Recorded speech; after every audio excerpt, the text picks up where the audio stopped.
Okay, can you hear me okay? It shows I'm tall. We have a really good webinar for you this morning as part of our SECO HVAC residential webinar series. And we hope you enjoy it. I know I certainly did. I was fortunate enough to catch this presentation a few years ago at the ACA conference here in San Antonio. Bill Timberlake and Anthony Maynor of Right Tech HVAC Training really know what they're talking about. I like they put it in a way such that I think code officials can have a little better understanding of it. I think they really do a good job of really highlighting the importance of the residential HVAC load calculations and how they play into a properly sized system that will deliver comfort. And then working for an energy efficiency nonprofit, one things we're real concerned about is saving energy, and the right sized equipment does that as well. Just a reminder, a little bit of housekeeping before we get started.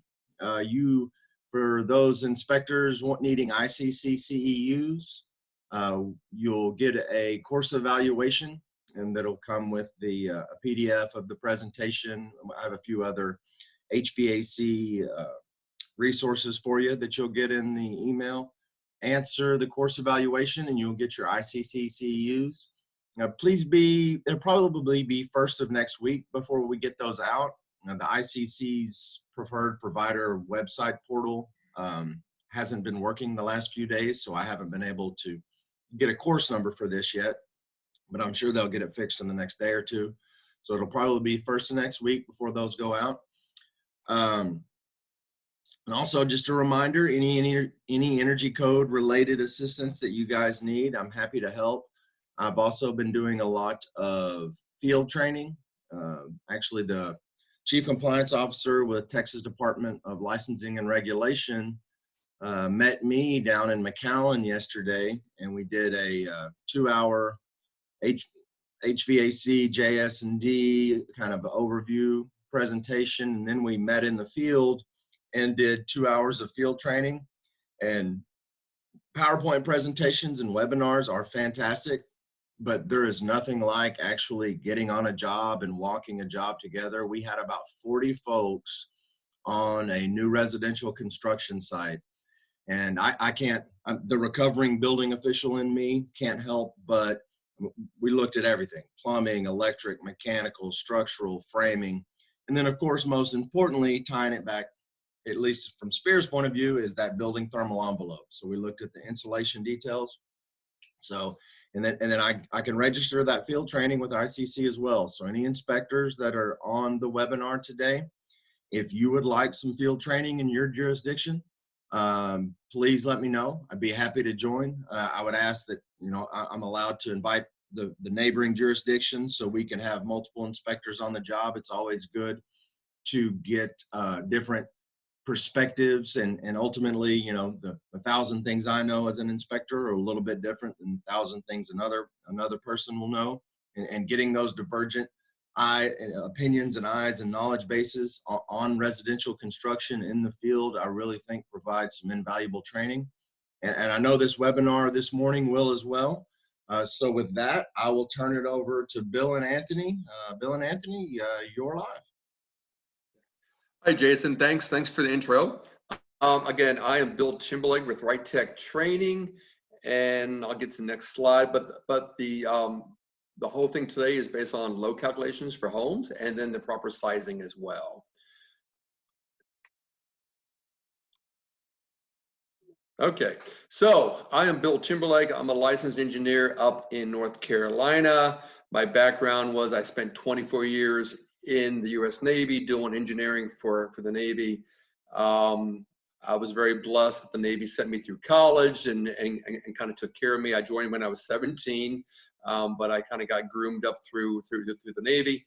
After I moved on from my Navy service, I taught for 7 years at a junior college here in Raleigh. And at the college, I really took a strong interest in load calculations, proper system sizing, and so on. So that's where I got my passion for what we teach. So that's who I am, and I'll turn it over to like Anthony just for a second, and then we'll start. And I'm Anthony Maynor, and I've spent most of my career in the heating and cooling business, spent the last 23 years as an active mechanical contractor, and I've always had a hand in training and got out of that racket. And Bill and I are now traveling and teaching, mechanical heating and cooling related topics basically across the country now. And that's where we met Jason last year. So that's a little bit about us. We did put a link for our website on here just so that if anybody wants to look us up and get any other information on some of what we do or to reach out to us, you'd have a way to find our phone numbers, email, etc., and make contact. And then we also thought sort of a follow-on to what we're going to teach here today on residential system design, which is the ACA manuals, or Air Conditioning Contractors of America. Their annual conference is coming up next month over in St. Louis, and we're actually going to teach a full 3-day version of this class, which gives you all the books, the manuals, and 3 days of hands-on training where you get a 5-year certificate from ACCA as being a qualified or certified party that understands all the parameters associated. So we thought we'd make mention of that for any of you that may be planning to travel over there, and put a link on there for you as well if you wanted to look into that in any more detail. But welcome to all of you, and I'm going to turn it back over to Bill, who'll be largely driving the train today. So we are here today to talk about residential system designs. Let's just jump into it. So the format for today is a Manual J overview. And as you all know, with the ACA Manual J, that's where we do our load calculations. And then we want to talk about the Manual S, which is the sizing requirements manual, about the proper sizing of our units. So that's the format for today. So in most states, I think there's like 47 states across the country, that you have to do a Manual J, S, and D for any new home that's being built. And again, the Manual J would be the load calculation part, the Manual S would be the sizing, and the Manual D would be the proper duct layout, and that's required in most states. That has to be done up front before the units are picked, selected, and installed, of course. And in most states as well, even if you're doing a change out on a home that's already been around, most states also require a Manual J and Manual S to ensure that the unit you're putting in really is the right size. Because, I think we all know 20 years ago, when units were put in, software really wasn't around then. So people were still kind of guessing on sizing. So nowadays, with the software being out there, there's, why not do a load calc to ensure it's the right size unit for a change out? Also, with older homes, people do home projects. They put in brand new windows, they add on extra insulation. So when those things happen, hopefully the load does drop. Why not capture that with a brand new unit that's sized correctly? So again, steps 1, 2, 3 kind of, right?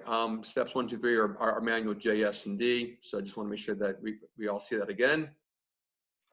So the Manual J overview is pretty clear. So let's just start. So back in the day, it used to be, what size would a unit be?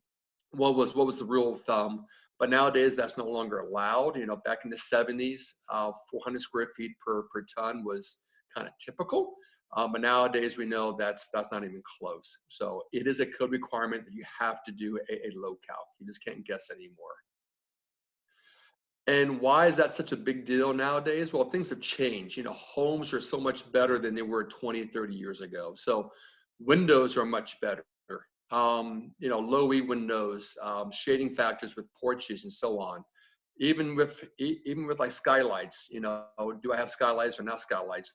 They are a big issue when you have many skylights and they let in the sun all day long.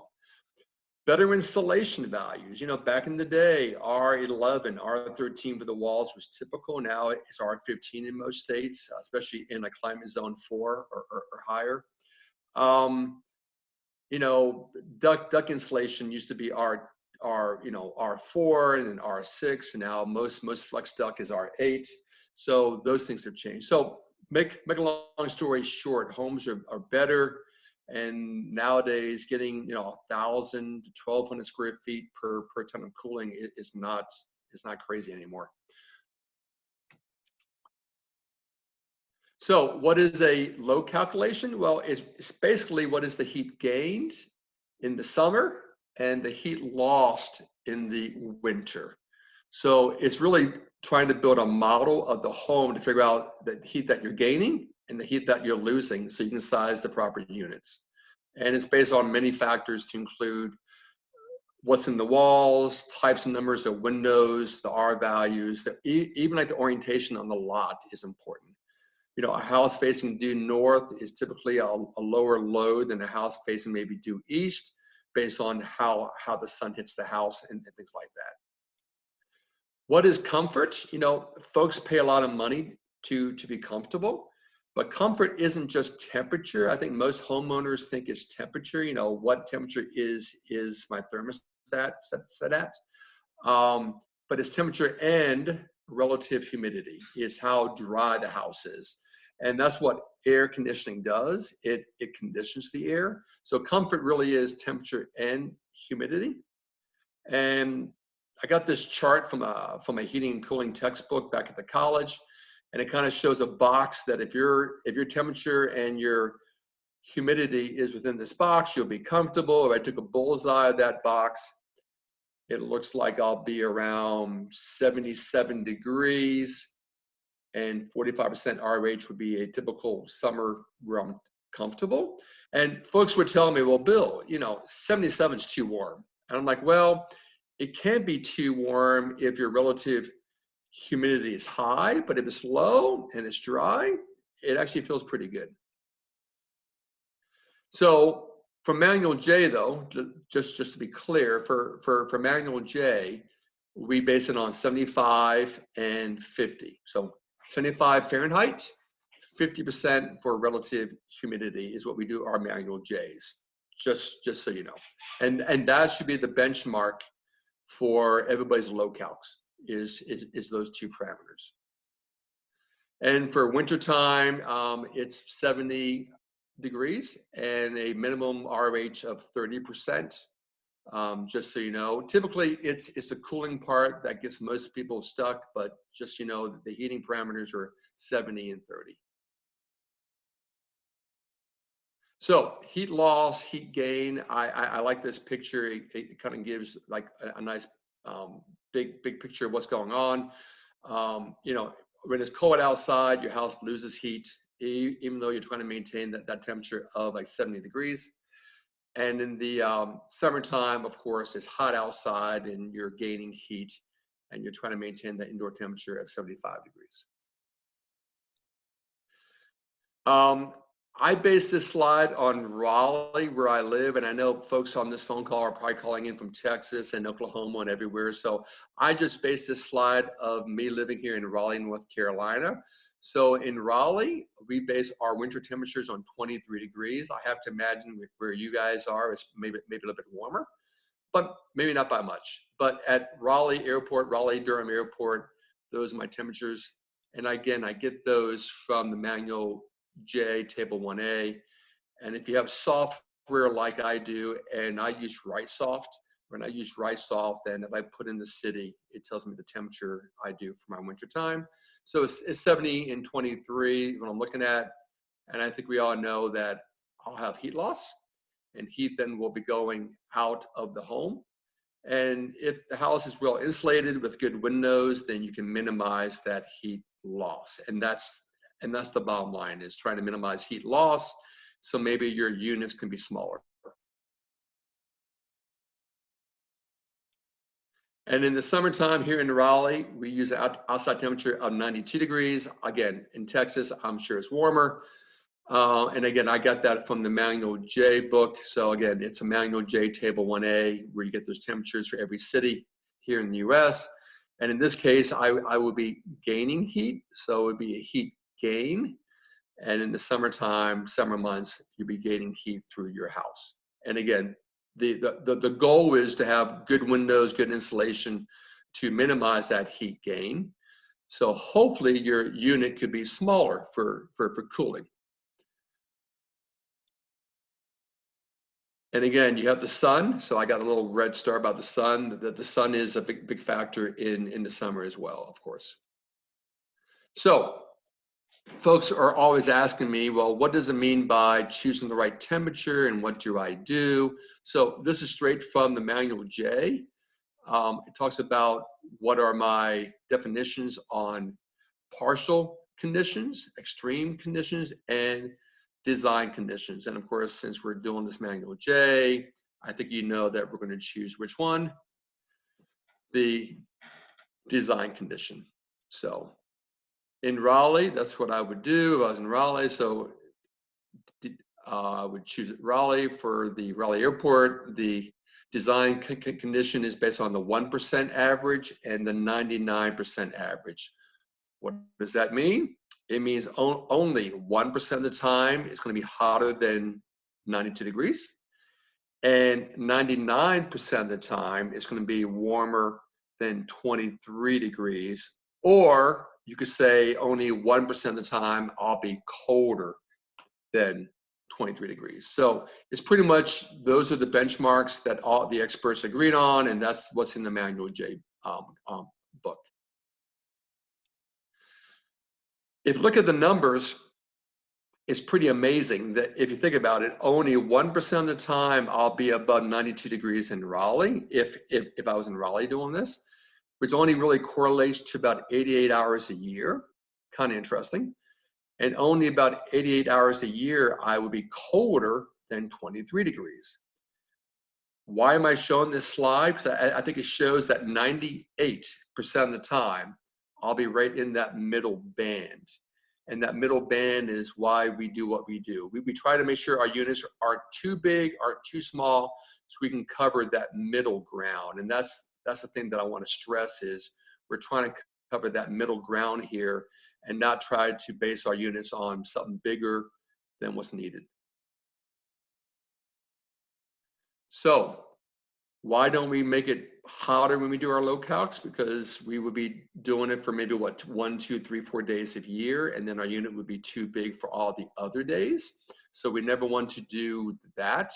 Even though I do find some contractors do that, they'll base their units on a really hot summer day because they don't want callbacks. But that means on the other days of the year, which is like all the time, the unit's going to be too big and it's going to short cycle. It won't keep the house dry inside because it doesn't have a long run time. It doesn't dehumidify properly and so on. So really our goal is to work on that part load condition in the middle. So that's kind of what we're shooting for, that for 98% of the time, we want our clients or customers to be comfortable in their homes. So again, we don't want the units to be too big. We want them to cover more of that middle ground. So kind of in a conclusion here, we always use what? Design conditions. And again, that's something I have to stress with all my contractors that I work with in Carolina is choose the right temperature. Just don't pick some random number that's really high or very low. And again, here in Raleigh, that 92 degrees is also based on a sunny day. And if it was cloudy outside, then the load would actually be smaller. So I think that's kind of interesting as well. So it's based on 92 degrees and sunny. And if you were in Dallas or in Tulsa or somewhere else, then it's based on that temperature for that airport, but also based on a sunny day. So there are two options when we do load calculations. We got block loads and we got room by rooms. So let's just kind of dive in here. A block load is always required when you're doing a change out. So I'll kind of put my mouse over that, but it's always required for a change out. And why is this required? Because there's no guarantee that the first unit was sized correctly when it was put in maybe 15, 20 years ago, which is also the most common problem. People do home improvements over the years. So, better windows should drop your load. People do duct change outs. Maybe they go from R2 to R8 for the insulation. And then even going with a like a ductless system, that's starting to catch on here in the US. And if you have a ductless system, there's no duct load. And no duct load means you could probably drop your tonnage by a half ton to a ton, typically. So just things to think about. So block load is simply, you have the software program. In this case, I use RightSoft, but I have a block load, which means I'm looking at the block of the home. And if you look closely at this, you'll see I got doors and windows, and I have a block load. And off to the right, I have a load meter showing me what is my load for my walls and my windows and doors and ceilings. And it all sums up to tell you what size heat pump, gas furnace, or AC that you would need. And a block load is usually quite simple to put together. Someone who knows what they're doing can do a block load for the average home in less than an hour. So 1 hour of time to properly ensure the unit is sized correctly, I think is very important, personally. And a room by room is going one step deeper. A room by room means instead of doing a block of the house, you're doing a room by room. And the question is why? Well, because a room by room is required when you're putting in duct work. How do you know what size duct work to put in if you don't know the load per all of your rooms? For example, a small bathroom may only need a 4-inch duct going to it, while a kitchen area or a great room might need a couple of 7 inches to push the air to what's required. So a room by room locale gives you that breakdown of the heat and load requirements per room, and it gives you then the CFM that you need to make that room comfortable. This is a good example of a room by room of the house I just showed you that had the block. And now this is the room by room, and it shows you each space. So manual J's, do's and don'ts. I try to stress this because I find a lot of contractors, when they're doing the load calcs, they don't follow the manual J's, do's and don'ts, which are found in I think in chapter 2 of the ACCA book. And it just says what you should be doing and what you should not be doing to try to make sure your load calc is as accurate as possible. So use the right temperatures. We just talked about that just a few minutes ago. Use the proper indoor temperatures of 75 and 70 for winter and summertime, being that the 70 would be for winter and 75 would be for summer. Use the proper orientation of the house. I saw one contractor once, and actually this was in Texas once. I got caught in on a job in Texas once down in like San Antonio, where the contractor made all the homes worst case scenario for orientation, which bumped up the sizing of all the units by about a half ton. And he did that so he could charge the home builder more money for the installs. But all the units were bigger than what they needed to be. So choose the right orientation, because orientation means how much sun is getting through windows on different faces of the house. Other manual J do's would be verify the proper R values for the insulation in all the walls, ceilings, floors, and so on. My attics, crawl spaces. Do I have radiant barrier in my attics? Is my attic sealed? I mean, those things all make a difference. So you really have to know on how the house is put together. Other manual J do's would be take full credit for new windows. New windows should have the like low E feature, which means they block out a lot of the solar radiation. So make sure you choose the right window values. Take credit for internal shading and bug screens, because they do keep out the sun. Take credit for overhangs, which is a fancy word for porches and decks that can be shading windows. If a window sees no sun because of the porch, then the heat gain really drops. And I've seen homes that have that wrapped around porch around the entire house, where the first floor gets almost no sun, so the load is really small. So keep that in mind.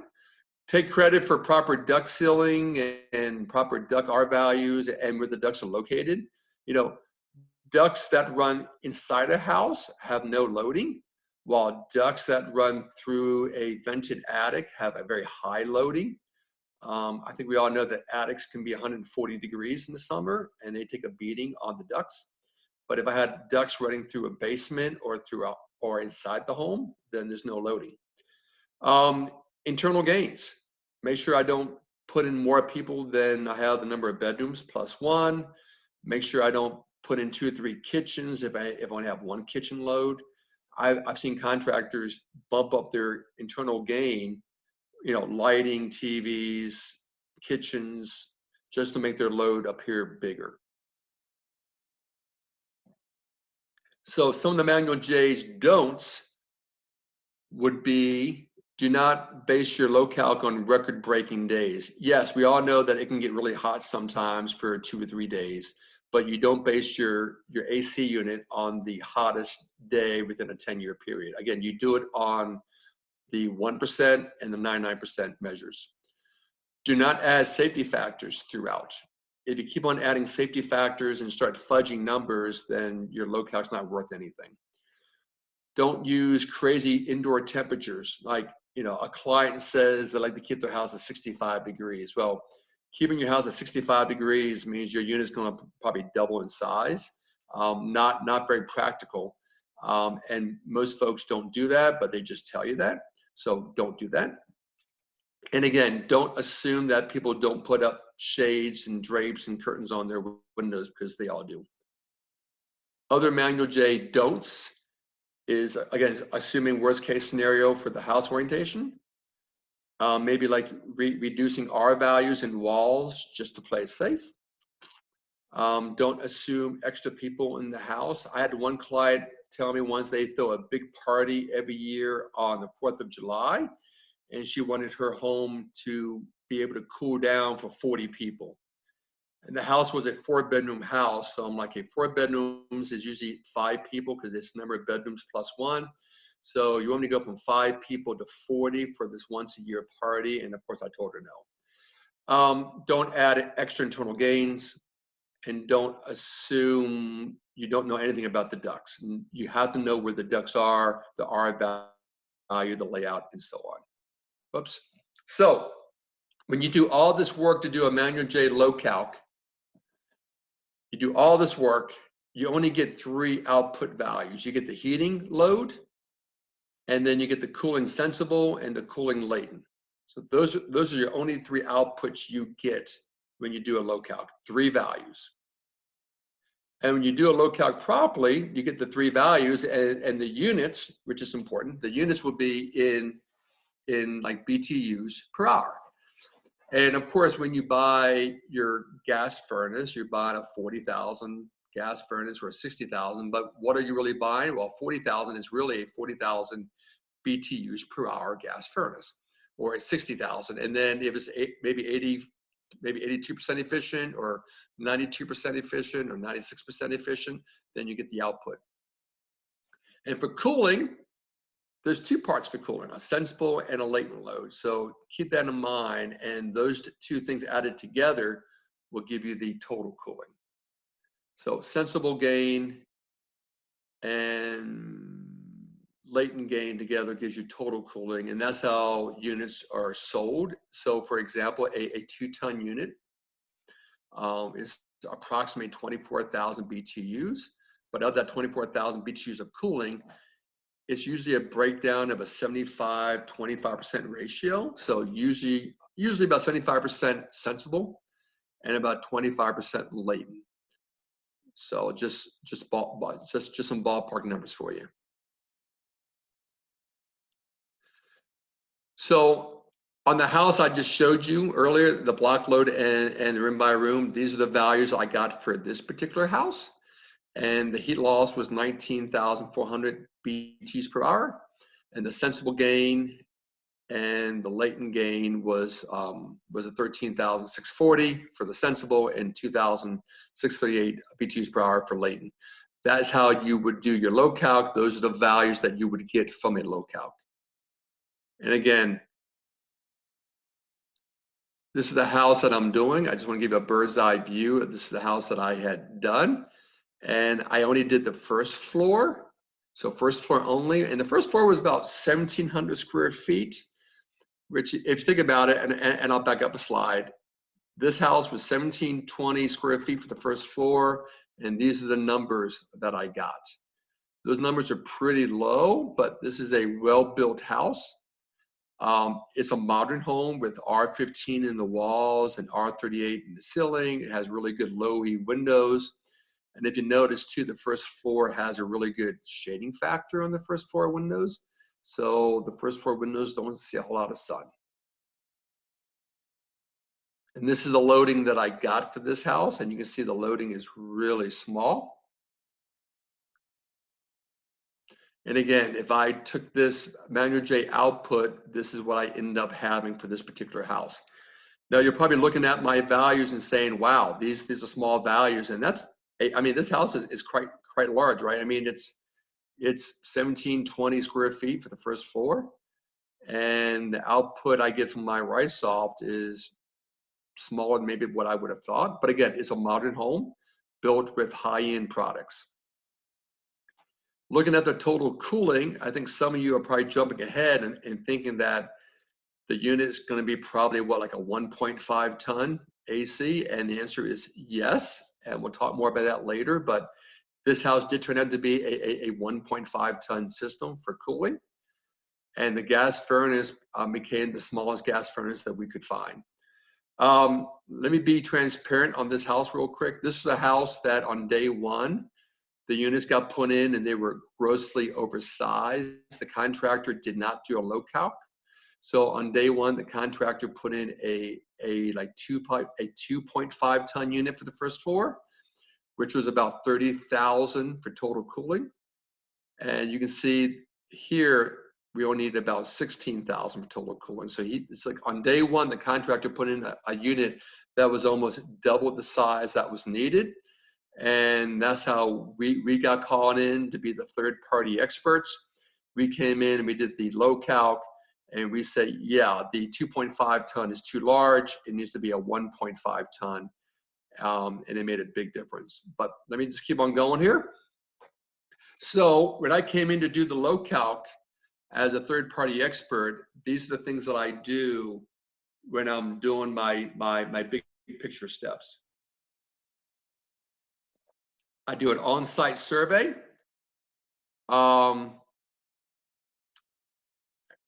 Because I want to make sure I'm seeing the house and I can measure windows and measure walls. So I always do an on-site survey.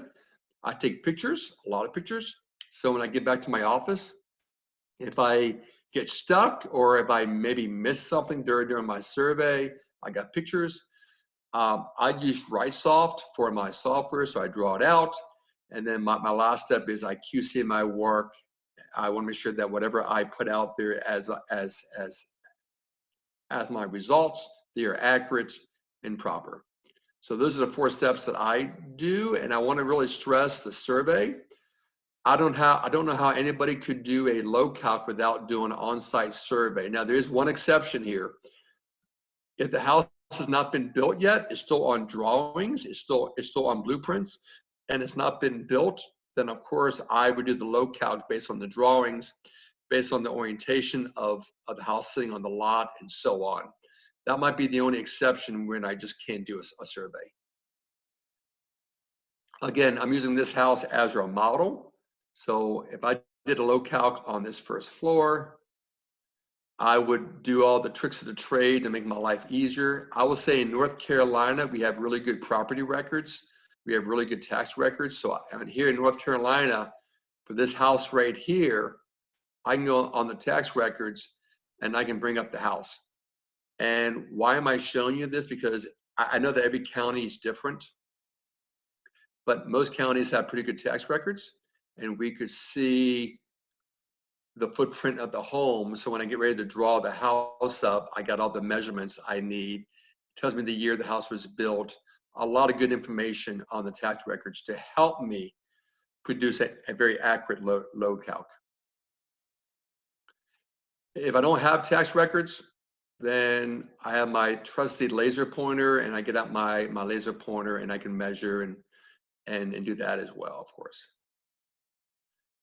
When I do a low calc survey, let me just kind of fly through this, but when I do a low calc survey, I look at a lot of things, but let me just tell you big picture. I measure all the spaces, windows, doors. I measure everything in the house.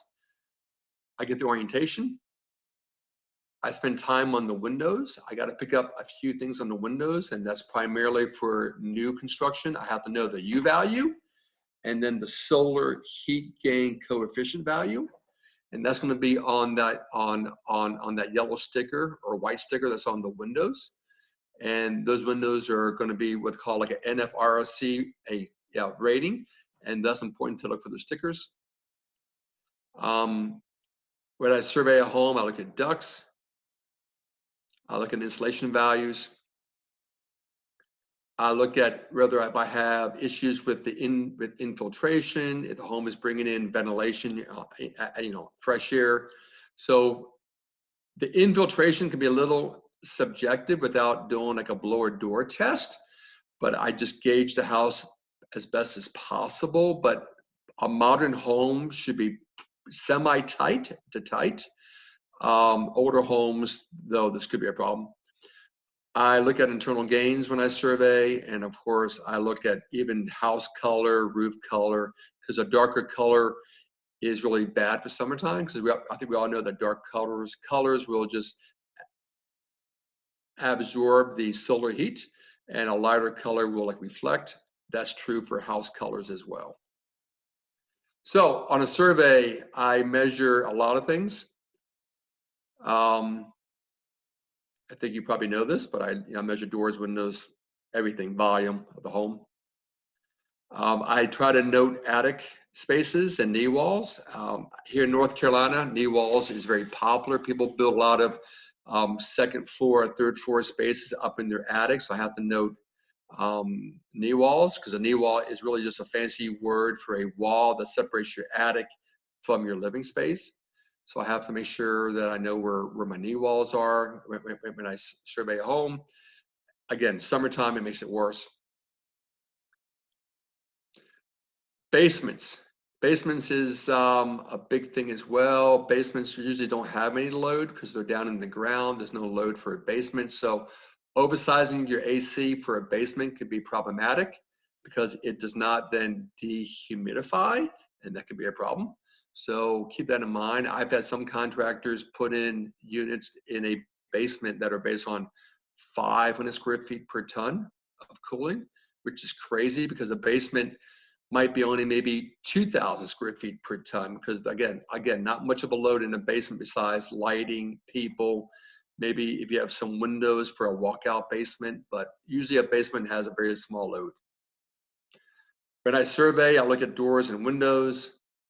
If a door is more than 50% glass, I treat it like a window. That's something to note. There's a lot of French doors and glass doors, and if they're a glass door or a French door, it really is a window. This is the sticker that I talked about earlier. Your sticker is the National Fenestration Rating Council sticker. It should be on all your brand new windows. Based on what climate zone you're in, this changes slightly, but I know here in climate zone 4 in North Carolina, we use 0.35 for the U and 0.3 for solar heat gain here in Carolina. Solar heat gain value should always be between 0 and 1. And if you notice, they are decimals down here. A really good window down here for solar heat gain could be like 0.2. A really good window for the U factor here in North Carolina could be maybe like 0.25. But lower is better. It's like playing a golf game. A lower score is better. I always look for this label, so that the label is important to look for. And if you're like us in North Carolina, these stickers cannot come off the windows until the house has the final CO. So I have to assume that's how it is in Texas and maybe in Oklahoma as well. Folks ask me, well, how can you tell you have a low E window? This slide doesn't come up very well here, but if it's a brand new house, then I'll have the sticker.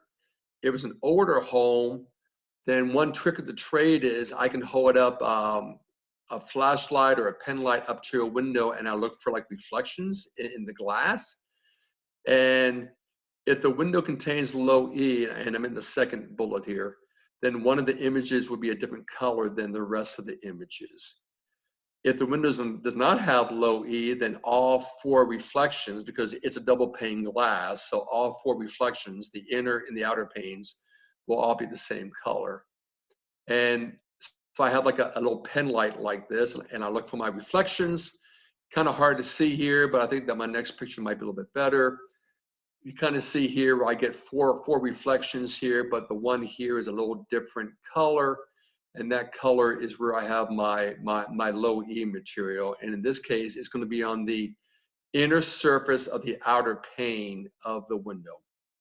Again, just a little bit of tricks of the trade, I guess, for older homes, if the glass has low E or not. I would say, as a rule of thumb, most homes built before 2000 are typically only clear glass and have no low E. Homes built after 2000 typically have low E, and a newer home has much better properties for low E. Again, when I'm at a house, I look for R values everywhere. If it's an older home, again, it's for a change out, an older home, so I maybe don't know the R values. I can always go to the code books for the last 20 years. And in the code book, I can look up what the R value was at that time, because I think we all realize that R values get better over time. So I can always go back to older code books and look. So the infiltration is important.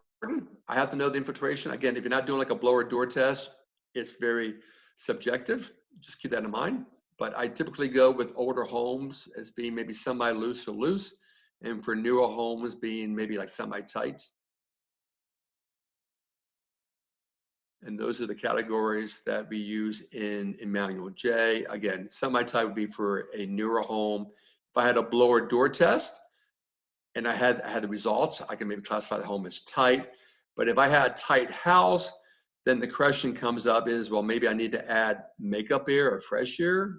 So that kind of gets into a whole new type of discussion. Older homes are usually down in this category, average or semi-loose. Internal gains, these are the standard values from Manual J. So I'm not making this up. This came straight from the Manual J book. But for a standard block load is 2,400. If I'm doing a room by room, then I would break the load up into an individual room by room.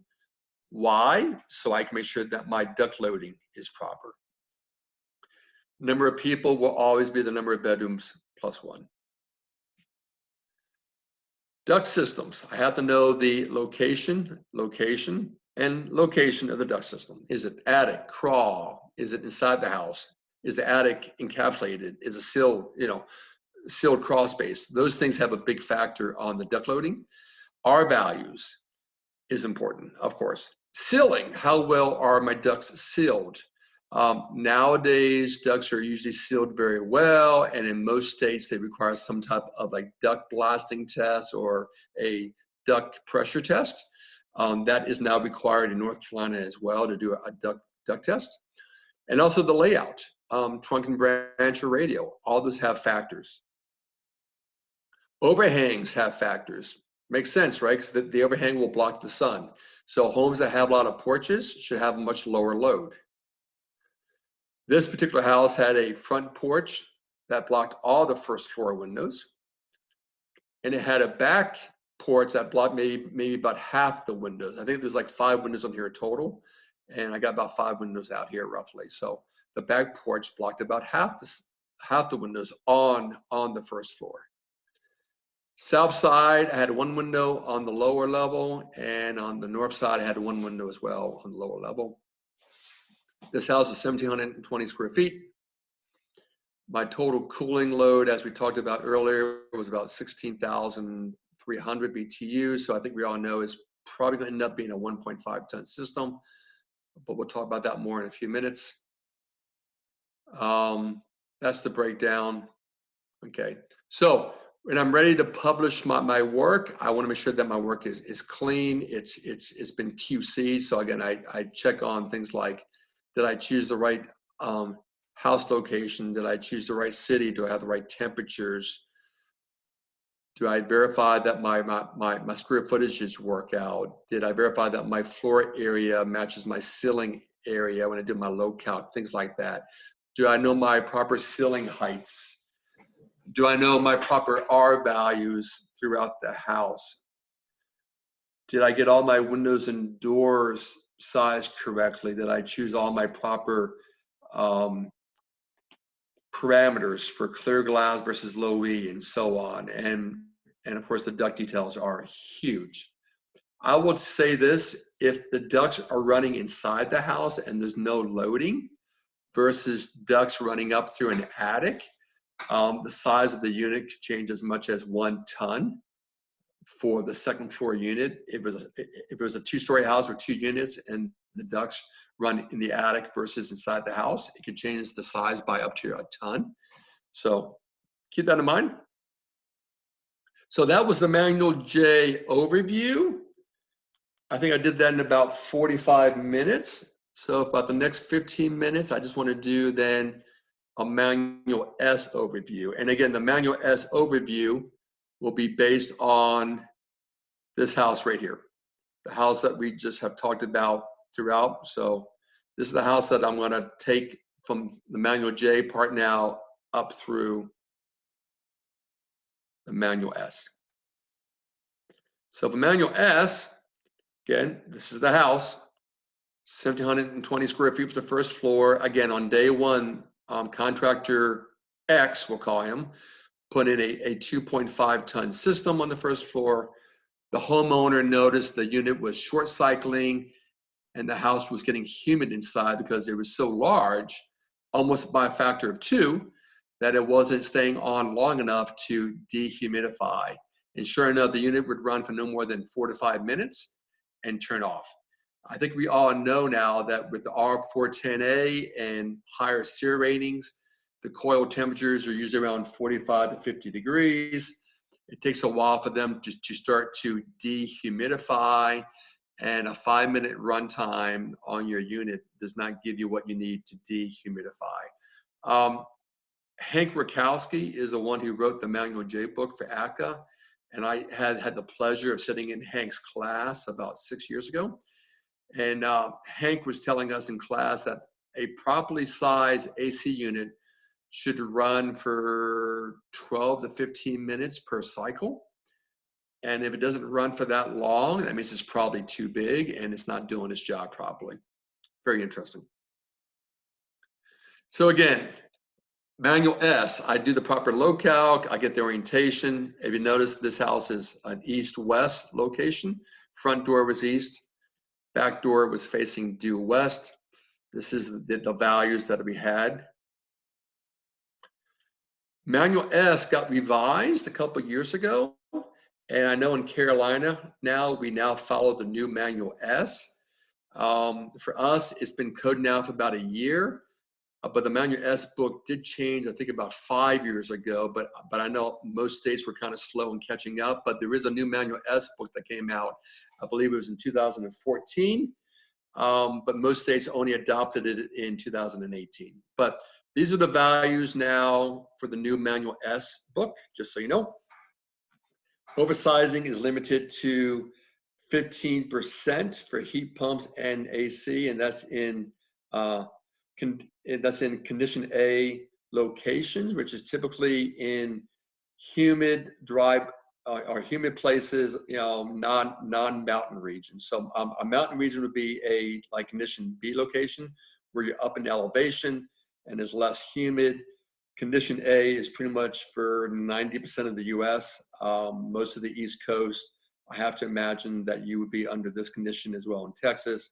But these are the guidelines for most of the US. It's 15% for oversizing for heat pumps and AC, and 40% for gas furnaces.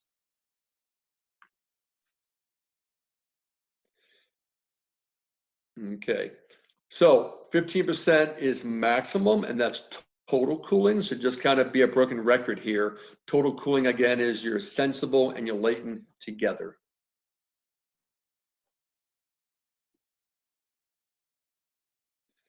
Why is that a big deal? Because usually your oversizing is an issue when it comes to air conditioning. Again, if your house doesn't dehumidify, people get uncomfortable. If a house is grossly oversized for the AC unit, you start getting into mold and mildew issues, which is even worse. Manual S also changed that now you can undersize now by 10%. Most folks shy away from this, and I think that I do too for the most part, but I just want to be transparent with you that the new guidelines now for Manual S, though, are between 90 and 115%. That's the new parameters now for the Manual S for sizing. And again, let me make sure I'm clear on this too. That's for single speed equipment. So single speed is usually what we call like a contractor grade, is typically a SEER 14 or a SEER 15 rating. I would say 90% of all new homes are getting single speed equipment. So this is what you'll see out in the field more times than not. Undersizing may help though if you're getting into zoning. I think we all know the zoning can be problematic. You have a big zone, a small zone, but if you do zoning, maybe undersizing may help a little bit for zoning to minimize your airflow issues, just as one thought. For gas furnaces, whether it's propane or natural gas, the oversizing is still at 40%, and it was always 40%. That's not changed. And oversizing gas furnace isn't such a big deal. Primarily, they keep it around 40%, so that seems pretty logical there. There are some exceptions to gas furnaces.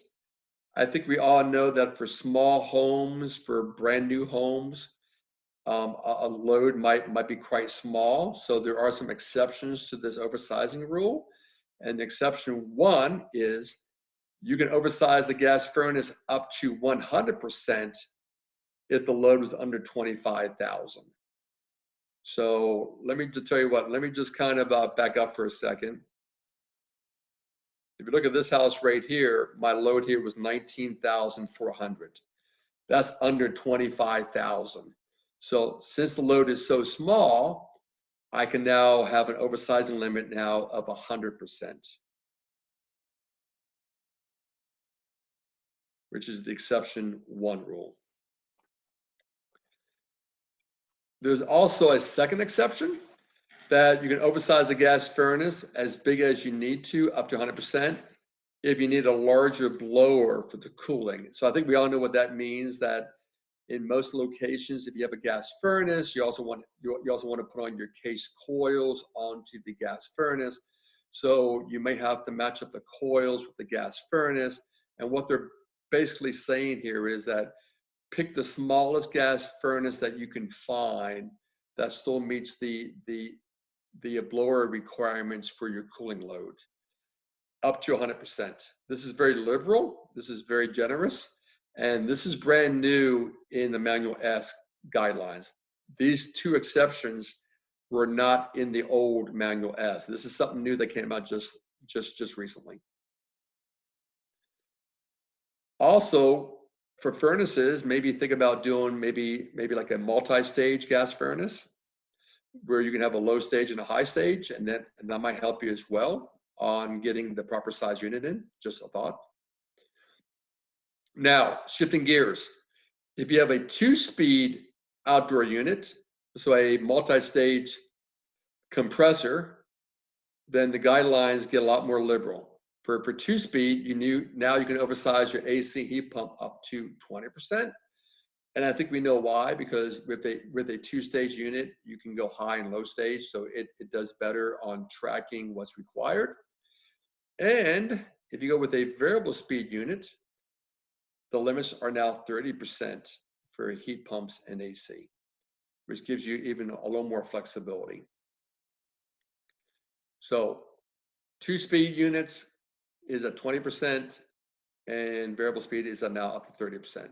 I think we all know as well that when you buy 2-stage equipment or variable speed for the outdoor unit, They only come in 1 ton increments. So that's part of the driver here, and why they give you some more flexibility, since you can only buy those units in 1 ton increments. Because with a single speed unit, I think you know, they come in 1/2 ton increments. Why is it important to choose the right size unit? Well, I think probably the best little story that I could find is it's kind of like, you know, you want your unit to run as long as possible when it comes on. You want it to start, run for, 12, 15 minutes, and then turn off. You want to minimize your stopping and starting. And it's kind of like when you get on the highway. I think we all know that highway driving is better than city driving. And your unit is the same way. Your unit does not want to start and stop constantly. It wants to start, run for a long time, and then turn off. So your unit is a lot more efficient, and it will last longer from less wear and tear if you minimize your short cycling. So sizing the unit is good for a lot of reasons. I borrowed this slide from ACA. ACA talks about oversizing, and this is a slide that I'll stop on for about a minute or two, but oversizing has a lot of issues tied in with it, and here's just a chart I got from ACA on why you don't want to oversize your units. And again, I just want to highlight just a few things here on why oversizing is really problematic. And Right Tech, we get caught in sometimes as a third-party expert on homes that are really, really bad, where units are oversized by over 100% for cooling. And now we have mold growing inside duct systems. We got mold growing behind sheetrock walls. Big issues. Again, so I'm getting close to being done here. Let's size the proper unit for this house. So here's the same house we've been talking about all morning. Here in Raleigh, it was 92 degrees, was the summer temperature again, 1,720 square feet for the first floor. This was the room by room. This was the load meter for this particular house.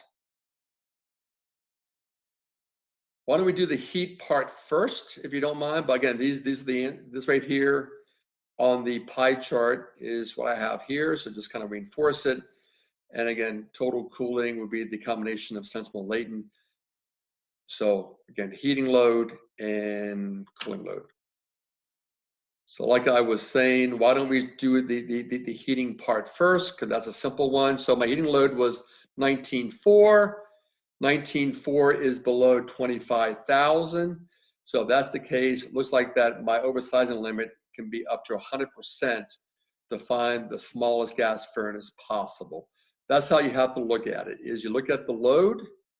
Oops, let me back up.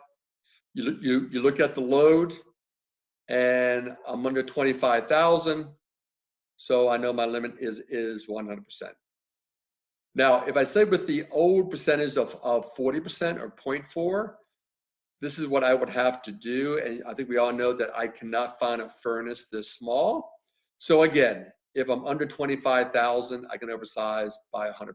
So I'm just trying to show you that this exception, which is new for this new manual S book, wasn't there before. And this was problematic a couple of years ago. But now I got this exception. So what it really means is I can oversize by 100%, which is, I think we all know, a factor of 2. So if I take the load of the home, times it by a factor of 2, which is like 100% oversizing, now I can put in a gas furnace at 38,800, which means I can find any 40,000 gas furnace, and whether it's an 82% gas furnace or a 92 or 96, whatever I buy, I know I'll be under that number. And therefore, I just know that the proper gas furnace is going to be a 40,000. Let me back up for a second. I mentioned that back in the day when this house was first built, they put in a 2.5 ton AC, and the gas furnace back then was a 60,000 gas furnace. So on day one, they had a gas furnace that was also too big as well, just so you know. So Looks like that I'm okay with a 40,000 gas furnace. So let's move on to the cooling part. Cooling, I had a sensible load, latent load, add them together is 16,287. In this particular house, they did put in a single speed unit. So for a single speed unit, the oversizing limits is at 15%. So if I take 15% times my load calc, I come up with about 18,700 BTUs. So I know that's my target of what I want to stay under. And I know that most 1.5 ton units are around 18,000. So I know that my target unit would be a 1.5 ton. So again, this is the house.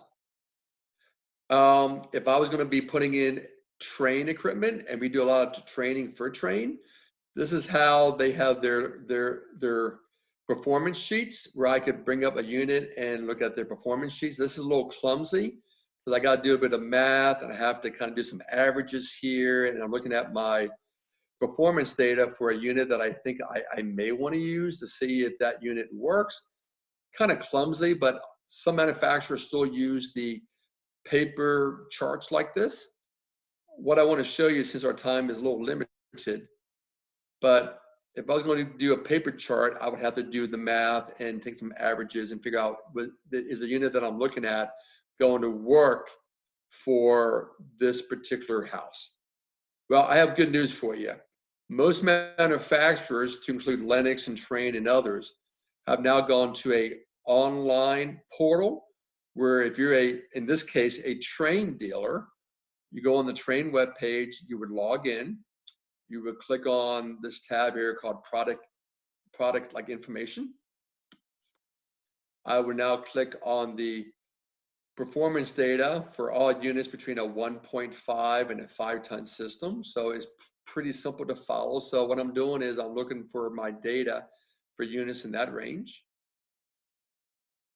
I would say, let's look at the electronic version of this online, so it makes my life easier. So I would click on that next if I was a Trane dealer, but again, Lennox and others have something similar.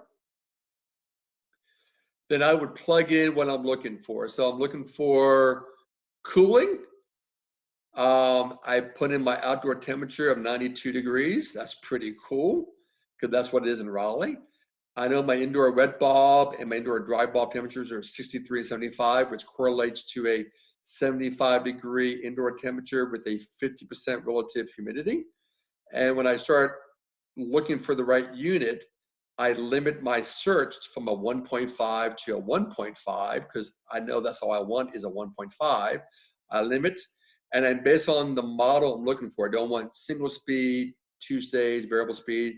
If I'm a Trane dealer, I would know what model family I want to be in. Make a long story short, I can pretty much narrow in exactly what I think I need, and then up comes a lot of matching systems. Most state codes require that everything you put in has to match. That means your coils match with your furnace matches with your outdoor unit. So Trane does a really good job with this, where I see all my match units, and I would click on what I think I need, and boom, it pops up right down here on what that unit can give me. Now it's kind of hard to see, so let me make it a little bit bigger for you. So if I chose this line of family of a Trane unit, it says right here that if I have an outdoor temperature of 92 degrees, which is what I had for this house, indoor wet bulb is 63, which I know that's what I have for this house because I have an indoor temperature of 75, which correlates to a relative humidity of 50%. This unit is capable of giving me 18,140 BTUs per hour of cooling.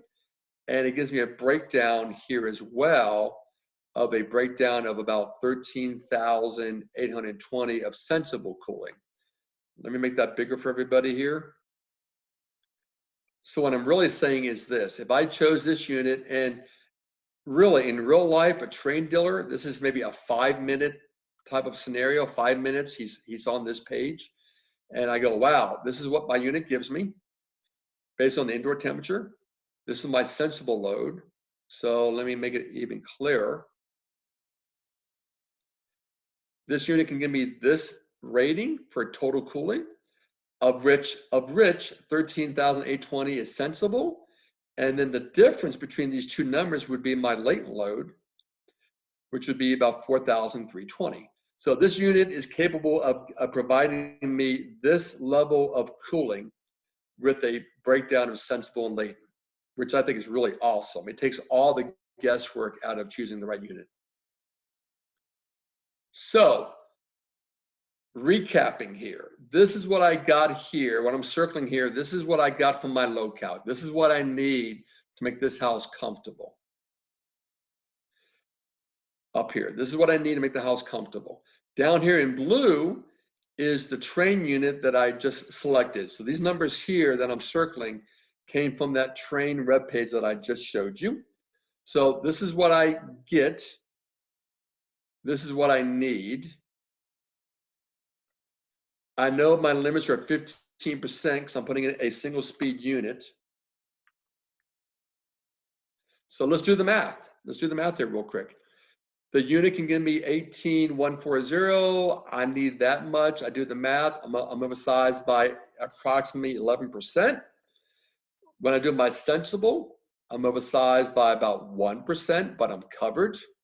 And when I do my latent, I'm oversized by a lot, but that's okay because being oversized by latent means I'll be able to dry out the house better, a more dehumidification.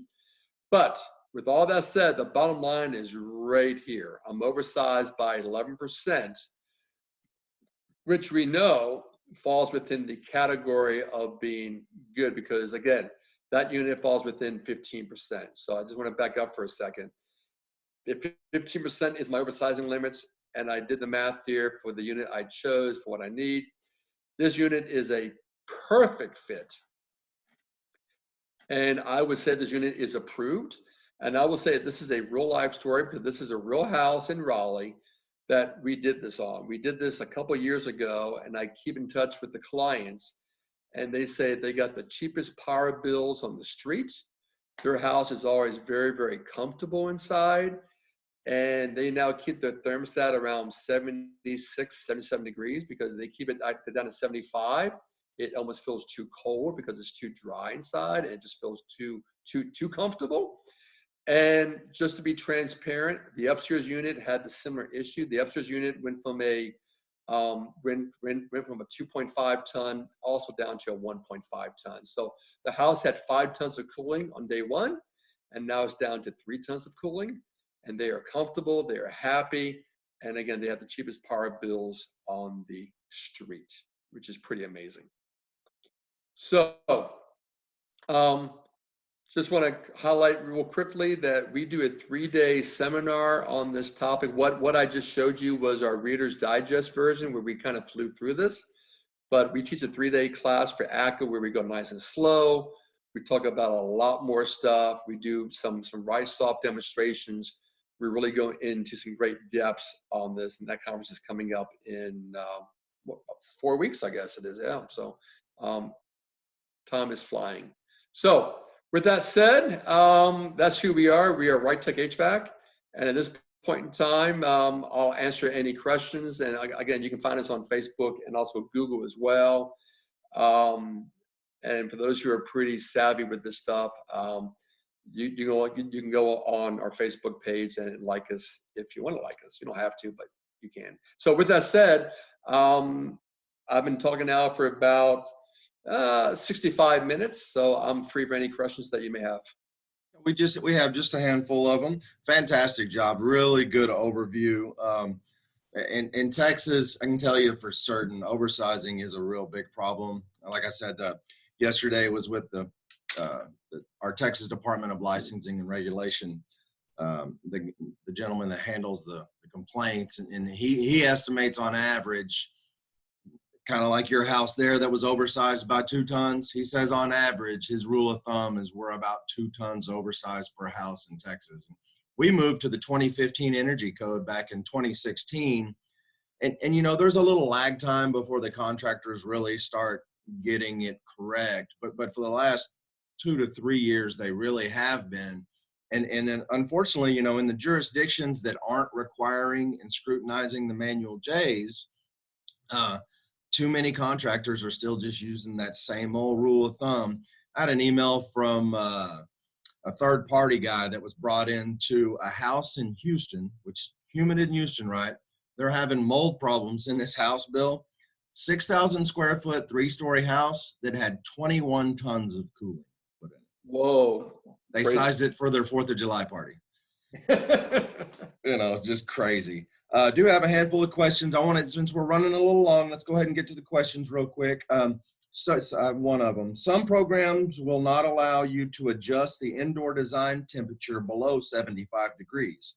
What is your recommendation for those wishing to increase the indoor to outdoor temperature split? Well, I do know that on RiceSoft, you can override that. So sometimes it's just a matter of knowing on how to override. So I sometimes do that for some clients. They'll say, Bill, I really like my house at 72 degrees. I really, really, really do. So I do the low calc 2 ways. I do it based on 75 degrees for manual J, so I can meet the codes. And then I do it at 72 degrees. And again, on RiceSoft, you can override it. And I do it there. And more times than not, the unit turns out to be the same size. And if it doesn't, then that's when I can recommend going with a 2-stage or a variable speed equipment, because I have a larger sizing parameter. So I can still meet code and yet still give the client or the homeowner what they want by putting in a better unit. And more times than not, if they're asking for a colder temperature, that usually means they got money to spend. It just seems to have that correlation. They like it colder, and spending an extra $1,000 or $2,000 for a multi-stage equipment is okay with them. And therefore the sizing parameters increase to 20 or 30%. And therefore I can still meet code and not violate like any laws, and then get the client comfort as well. So that's how I do that. And I wonder how often the client thinks they just like 72 degrees because they were coming out of a house that was oversized and the relative humidity was higher. And then once they get one that's properly sized, they find out they really like 74 or something. Well, I'm glad you brought that up. I have neighbors in my neighborhood, and my home, of course, was done perfectly. So I actually did my house. But I have neighbors who have a house that's similar to mine, and their units are bigger, which I know, right? And they always tell me, Bill, your house is more comfortable than mine. And then they look at my temperature, and I keep my house around 76 degrees or 77. They keep theirs at 72. And yet they say my house is more comfortable. And I think we all know why, because my house is drier inside. Yep. Yeah, it's a fact. I mean, and unfortunately, it's just some of these guys just cannot get it through their head. Some of the contractors can't get it through their head, and then the percentage of homeowners that are just certain that 5 tons is better than 4 tons. Period. It's got to be. It's more. It's better. Yeah, it's just crazy. Heather asked, do you know if RightSoft has a trial version? I don't know if they do, but I do know that coolcalc.com is an approved manual J calculation software if you wanted to just run some trials or look at. Do you know if RightSoft has a trial version? They actually do. Okay. I'm going to bring it up. Yeah, go on to ricesoft.com, and they have what they call like their like demo mode. So a demo mode is a free download, and it gives you a 90% view of how RiceSoft works. It's actually that's what I did about maybe 10 years ago. I got the demo mode, I downloaded it, and I played with it, and I liked it. So then I went ahead and bought it. But I will tell you that RiceSoft, don't buy it. I always lease mine. Leasing is cheaper than buying, and I can lease my RiceSoft for only $300 a year. Wow. Yeah, so it's cheap. I mean, for $300, you can lease it, and it gives you all the bells and whistles. And if you do 1 and 2 low calcs, it pays for itself. Yeah, I had no idea they had a leasing option. I've been telling people it's $2,000 it's a couple $1,000. Well, that's good. That's fantastic information. I will be spreading that. Larry, by the way, says one of the best webinars I have seen. Nice job. Tim asks, what factor does programmable stats affect load calcs? I'm not sure. I don't think a programmable thermostat would really affect the load calc at all, would it? It has no bearing on the load calc. Now, with that said, when I sat through Hank Wachowski's class, and Hank is a sharp guy, right? He said, when you do a programmable thermostat, never do your setback any more than like 2 degrees. Because if you do more than 2 degrees setback, then your house is going to strain when it tries to get back to temperature, and then that does have a bearing on your unit sizing. So That makes sense. So case in point, if I like my house at 75 degrees when I'm home in the summertime, when I go to work, it's okay to go to 77, but no more than 77, because that's a 2-degree offset, right, or setback. Some I folks think, will turn the AC off during the day, and that's why they have issues. yeah. Well, and think about it, turning it off. Think about all the things inside your house that get to 84 degrees or whatever. You've got to, there's thermal mass and all the objects in your house that has to be dealt with, not just the temperatures. I mean, that would make sense. Says makeup air. Where do you calculate it? Are there defaults like blower door, or do you enter CFM? How do you deal with temperature change outside? Just some comments on makeup air. Because in Texas, so we're climate zone, the energy code in Texas in climate zone 3 and 4 is 3 air changes an hour, and climate zone 2 is 5 air changes an hour. And of course, under 5 air changes is when that mechanical ventilation makeup air is required. And it's, in my opinion, it's broken in the code, and it's based on worst case scenario, and if done by code, over compensates. But just your thoughts on that. Yeah, RiceSoft handles blower door testing really well. There's actually a pull down menu in RiceSoft where you can put in your blower door on data test results, which is awesome. So you put in your results, and then based on either ASHRAE 62 or on manual J input, it will tell you how much fresh air you need in CFM, and then you can input that CFM into your load calc. So RiceSoft makes it so easy to know exactly within 5 minutes what you need for fresh air makeup without having too little or too much. It's a very handy tool on RiceSoft. Very handy. Great. Okay, I got 2 more quick ones.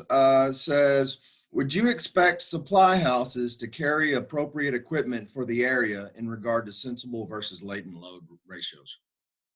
That's probably the best question that I've heard in years. That is a great question. What most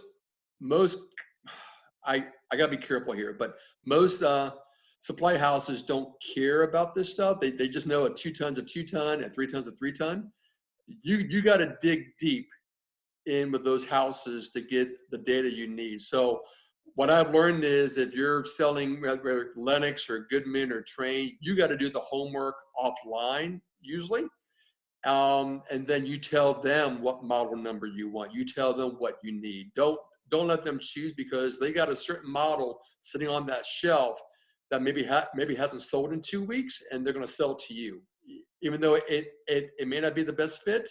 But you ask for a 3 ton, they'll give you a 3 ton, and it may not be the best 3 ton that you really need, because none of the homework was done with it. So I would recommend, if you sell and you install a certain brand, learn that brand very well, learn their web page, learn how to work their site, make sure you pick the unit that fits best for your customer, and then you can start choosing model numbers.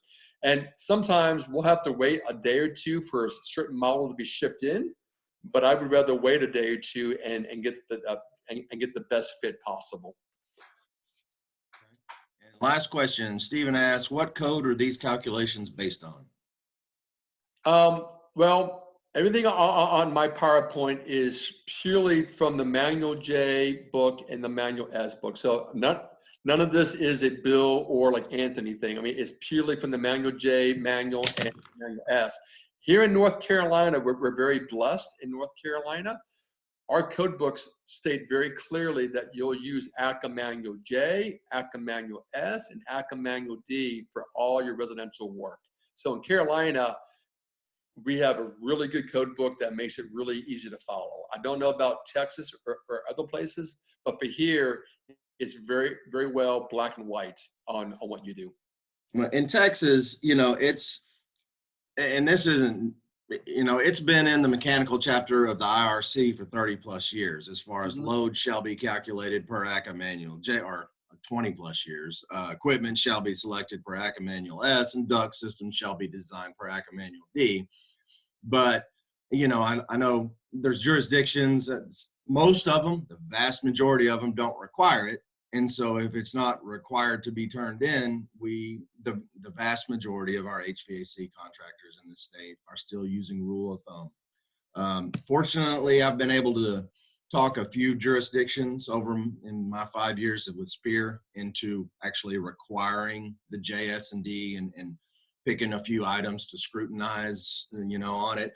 I love what I really recommend code officials do is require that one-page ACA residential system design review form to be submitted at permit, along with the OEM data and the J and the duct system sketch and worksheet. And if you get all that as a code official and just spend a couple of minutes highlighting scrutinizing a few items, I think you're really going to be, you're really going to do your homeowners a service in your jurisdiction.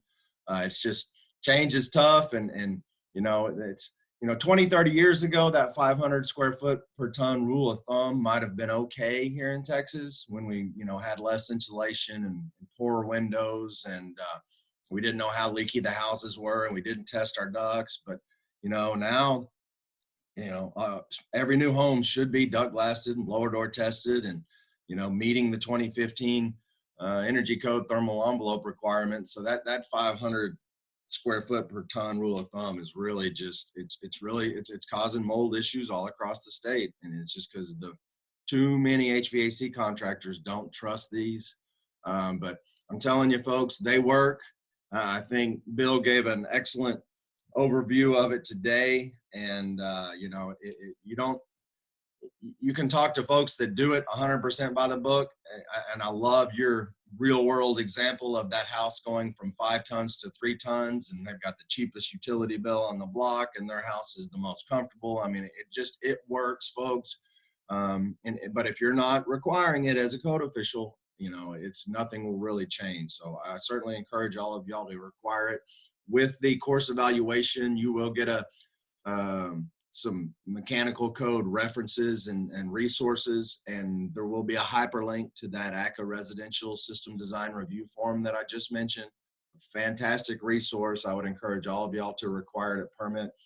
Bill, thanks so much for your time this morning. Really a fantastic presentation. And hopefully you'll see some of the folks in St. Louis here next month. And if you do go to St. Louis, go thank Bill for presenting for us this morning. Thanks for joining us, everyone, this morning. Bill, you have anything else before we go? No, thanks for this opportunity, and I hope I can do it again for you next year or something, or sooner. So, all right, be careful what you wish for, because I will get back with you, because it was really well done. And thanks so much, everyone. You guys have a great day, and we'll see you in a few weeks. Bye.